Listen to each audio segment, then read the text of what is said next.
ഈ താങ്കൾക്ക് അവസാന നിമിഷം സീറ്റ് നിഷേധിക്കപ്പെട്ടിരിക്കുകയാണ്. കടുത്ത അതിർത്തിയിലാണോ? അതൃപ്തിയൊന്നും ഇതിനകത്ത് വിചാരിച്ചിട്ട് കാര്യമില്ലല്ലോ. എന്നെ സംബന്ധിച്ചിടത്തോളം ഞാനൊരു 101% കോൺഗ്രസ്സുകാരനാണ്. 50 വർഷമായിട്ട് ഒരുപക്ഷെ എനിക്ക് തോന്നുന്നു കേരളത്തിലെ ഏറ്റവും അച്ചടക്കമുള്ള കോൺഗ്രസ്സുകാരനാണ്. ഏതാണ്ട് ഒരു 17-18 വർഷം ഞാൻ പാർട്ടിയുടെ സ്പോക്സ്മാനായിരുന്നു സ്റ്റേറ്റിൽ. പാർട്ടി വഹിക്കാത്ത സ്ഥാനങ്ങളില്ല. ഏറ്റവും ഉത്തരവാദിത്വത്തോടെ പെരുമാറുന്നതാണ്. പാർട്ടി എൻ്റെ അമ്മയെപ്പോലെ. എനിക്ക് പാർട്ടിക്ക് വിഷമം ഉണ്ടാക്കുന്നതൊന്നും ഞാൻ ചെയ്യില്ല. ഇന്നുള്ള നേതാക്കന്മാർ ഏത് നേതാവിനേക്കാൾ കൂടുതൽ അല്ലെങ്കിൽ അവർക്കൊപ്പം എൻ്റെ ചോരയും നീരി പാർട്ടിക്ക് ഒഴുക്കിയിട്ടുള്ള ആളാണ് ഞാനും. അതുകൊണ്ട് ഒരു കോംറേഡ്ഷിപ്പ് വേണം ചില കാര്യങ്ങളിൽ. അത്രമാത്രം എനിക്ക് പറയാനുള്ളൂ. ഏറ്റുമാനൂരിൽ നടന്നിരിക്കുന്നത് ഏറ്റുമാനൂരിൽ അവസാനം അല്ല, ഒറ്റ പേരേ ഉള്ളൂ എന്നാണ് എന്നെ അറിയിച്ചിരുന്നത്. അങ്ങനെയാണ് അത്.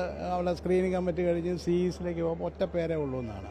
ഒറ്റ പേരുള്ളപ്പം സാധാരണഗതിയിൽ പിന്നെ റാറ്റിഫിക്കേഷൻ്റെ കാര്യമേ ഉള്ളൂ. അപ്പം ഞാൻ കുറച്ച് മുന്നോട്ട് പോയി. പോസ്റ്റർ അടിച്ചു, ബോർഡ് അടിച്ചു, അങ്ങനെ കുറച്ച് മുന്നോട്ട് പോയി. പെട്ടെന്ന് പിന്നെ അപ്രതീക്ഷിതമായിരുന്നു അത്. പിന്നെ അത് ഇച്ചിരി ബുദ്ധിമുട്ടുണ്ടായി എന്നുള്ളത് സത്യമാണ്. പക്ഷെ എന്നെ സംബന്ധിച്ച് പാർട്ടിക്ക് ഒരു അധികാരത്തിലേക്ക് വരേണ്ട ഒരു സമയത്ത് നേതൃത്വത്തെ അറിയിച്ചിട്ടുണ്ടോ? അല്ല, സ്വാഭാവികമായിട്ട് പറയുമല്ലോ. പക്ഷേ എൻ്റെ പാർട്ടിക്കൊരു വിഷമം ഉണ്ടാക്കാനുള്ളൊരു ഏർപ്പാട് ഞാൻ നിൽക്കത്തില്ല. കാരണം എനിക്ക് എന്താ പറഞ്ഞു അവർ പറയുന്ന ന്യായീകരണമൊന്നും ഞാനിവിടെ ഇപ്പം പറയുന്നില്ല.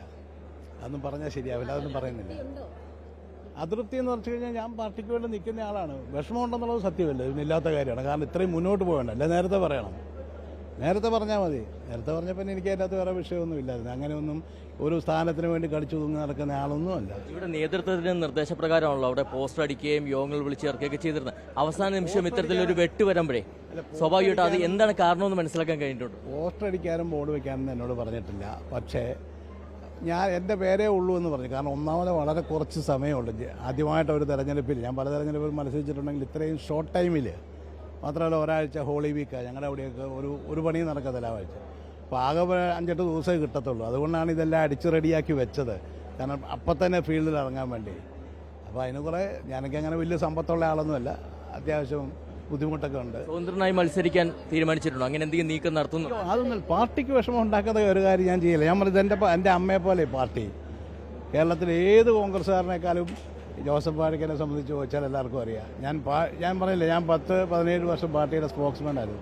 ഒരു ചെറിയ കാര്യം പാർട്ടിക്ക് വിഷമം ഉണ്ടാക്കുന്നത് ഞാൻ ജീവിതത്തിൽ ചെയ്തിട്ടില്ല, നാളെ വിട്ട് ചെയ്യുകയില്ല. അങ്ങനെ തന്നെ പറഞ്ഞു അച്ചടക്കമുള്ള നേതാവായിരുന്നു ഇത്രയും കാലം എന്നുള്ളത്. അപ്പോൾ സ്വാഭാവികമായിട്ട് ഒരു വിഷമം ഉണ്ടായതിന്റെ പുറത്തു കൂടിയാണ് ഈ ഒരു ചോദ്യം. ഇങ്ങനെ പെട്ടെന്ന് ഉണ്ടാകുമ്പോഴേ, കാരണം കുറേ മുന്നോട്ട് പോയി. ഇത് ഞാൻ ചോദിച്ച സീറ്റല്ല.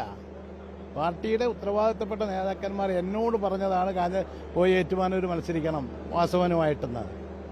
ഞാൻ വേറെ സീറ്റുകളായിരുന്നു, എനിക്ക് ബന്ധങ്ങളുണ്ടായിരുന്നു, നിന്നിരുന്നു. ഇതും ബന്ധമുള്ളതാണ്. ഞാൻ ഏറ്റുമാനൂർ എൻ്റെ ഒരു തട്ടകമായിരുന്നു ഒരു കാലത്ത്. ഏതാണ്ട് ഞാനവിടെ നിന്ന് KPCC മെമ്പറായി 91 AK ആന്റണി കരുണാകരൻ മത്സരം നടക്കുന്ന ഇലക്ഷനിൽ ഞാൻ അവിടെ നിന്ന് KPCC മെമ്പറായി എലക്ട് ചെയ്യട്ട ആളാണ്. എൻ്റെ തട്ടകം 25 കൊല്ലത്തോളം ഞാൻ ഏറ്റുമാനൂർ രാഷ്ട്രീയത്തിൽ നിറഞ്ഞു നിന്ന ആളാണ്. പിന്നെ മൂവാറ്റുപുഴ MLA ആയപ്പോൾ പിന്നെ ഞാൻ അങ്ങോട്ട് പോയി എന്ന് മാത്രമേ ഉള്ളൂ. അവസാന നിമിഷം ഈ പേരിൽ വെട്ടുവരുമ്പോഴേ അതിൽ സ്വാഭാവികമായിട്ട് അത് പരിശോധിക്കപ്പെടേണ്ടതല്ലേ എന്താണെന്നുള്ളത് താങ്കൾ എന്തെങ്കിലും മനസ്സിലാക്കിയിട്ടുണ്ടോ? അതുമായി ബന്ധപ്പെട്ട് വേണം നമ്മളോട് ആരോടാണെങ്കിലും കാര്യങ്ങൾ പറഞ്ഞാൽ മനസ്സിലാകണം. പാർട്ടി ലീഡർഷിപ്പ് പറയും ഇന്ന കാരണങ്ങളാണ്, ഇന്ന കാര്യങ്ങൾ ബോധ്യപ്പെടുത്താം. അപ്പോൾ നമ്മളത് അംഗീകരിക്കും. ഞാനങ്ങനെ ഇതൊന്നും തർക്കിക്കുന്ന ആളൊന്നുമല്ല. എൻ്റെ എല്ലാവർക്കും അറിയാം, എൻ്റെ വ്യക്തി ജീവിതത്തിലാണെങ്കിലും രാഷ്ട്രീയ ജീവിതത്തിലാണെങ്കിലും പൊതുജീവിതത്തിലാണെങ്കിലും ഇന്ന് വരെ ഒരാക്ഷേപത്തിന് ഇട കൊടുത്തിട്ടുള്ള ആളല്ല ഞാൻ, ഒരിക്കലുമല്ല. അതെങ്കിലും മറ്റ് താല്പര്യം വന്നിട്ടുണ്ടെന്നാണോ ഈ അവസാന നിമിഷം വെട്ടുവന്നതിൽ? ഏതെങ്കിലും നേതാക്കളുടെ വേറെ താല്പര്യം വല്ലതും ഉണ്ടായി? അതൊന്നും എനിക്കറിയില്ല. കാരണം അതൊക്കെ ഡൽഹി നടക്കുന്ന കാര്യങ്ങൾ നമുക്ക് എന്ത് പറയാൻ പറ്റും? അതൊന്നും ഞാൻ മത്സരിക്കുന്നില്ല. പിന്നെ എൻ്റെ സ്നേഹിക്കുന്ന ആളുകളുണ്ട്, മൂവാറ്റുപുഴയുണ്ട്, പാലായിലുണ്ട്, കോട്ടയത്തുണ്ട്. എൻ്റെ പ്രവർത്തന മേഖലയിലൊക്കെ എന്നെ ഇഷ്ടമുള്ള ഒരുപാട് പേരുണ്ട്. അവർക്കൊക്കെ ഒരുപാട് വിഷമമുണ്ട്. ഇപ്പം ഇതൊക്കെ എന്ന് പറഞ്ഞാൽ വലിയൊരു ടീം വർക്കല്ലേ. അപ്പോൾ ഒരാളിങ്ങനെ പെട്ടെന്ന് ഒഴിവാക്കപ്പെടുമ്പോൾ അവർക്കൊക്കെ വിഷമം ഉണ്ടാവും. എനിക്കിപ്പോൾ അവരൊക്കെ അനുയായികളുമായിട്ടൊരു കൂടിയാലോചന നടത്തി തുടർ നടപടികളിലേക്കാണ്. എന്താണ് അവരോടൊക്കെ പോയി കാര്യങ്ങളൊക്കെ സംസാരിക്കണമല്ലോ എല്ലാവരും.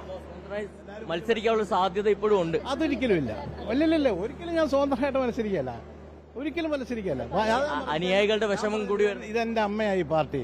അതിനൊരു വിഷമം ഉണ്ടാക്കുന്ന ഒരു പണി ജോസഫ് വാഴക്കൻ ചെയ്യത്തില്ല. അതിന് വേറെ വല്ലവരൊക്കെ ചെയ്താൽ മതി.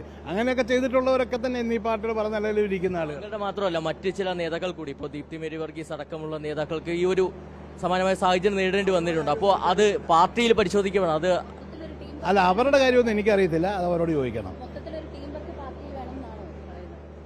എപ്പോഴും വേണം. പരസ്പര ആലോചന വേണം, പരസ്പരം ബോധ്യപ്പെടുത്തണം, കോംറേഡ്ഷിപ്പ് ഉണ്ടാവണം പാർട്ടിയിൽ. ഇത്തവണ ജോസഫ് വാഴക്കൻ UDF-നായി പ്രചാരണം നടത്തും. ഉറപ്പ്. ഞാനതിൻ്റെ മുമ്പിലുണ്ടാവും, എല്ലാ കാലത്തെ പോലെ തന്നെ തീർച്ചയായിട്ടും ഉണ്ടാവും. അതെന്ത് ചോദ്യം അത്? മുമ്പിലുണ്ടാകുമ്പോൾ പൂർണ്ണമായ സന്തോഷത്തോടെ അല്ലേ പ്രവർത്തിക്കാൻ പറ്റുള്ളൂ, അല്ലാതെ പകുതി മനസ്സോടെ ചെയ്യാൻ പറ്റുമോ? എനിക്ക് ഈ കോൺഗ്രസ് അധികാരത്തിൽ വരണം, പിണറായി വിജയന്റെ ഭരണം അവസാനിക്കണം. അതിനുവേണ്ടി എന്നെയാലാവുന്ന എന്തും ഞാൻ ചെയ്യും. വിഷമം താൽക്കാലികം മാത്രമാണ്, അത് മാറി ഇറങ്ങുകയാണ്. അതെല്ലാം അവിടെ നിൽക്കട്ടെ, അത് പോട്ടെ. വിഷമമൊക്കെ ഒരു വഴിക്ക് കിടക്കട്ടെ. ഇപ്പോൾ ഇലക്ഷനാണ്, 15 ദിവസത്തെ പണിയേ ഉള്ളൂ. അത് ചെയ്യണം, അത് ചെയ്യും. അത്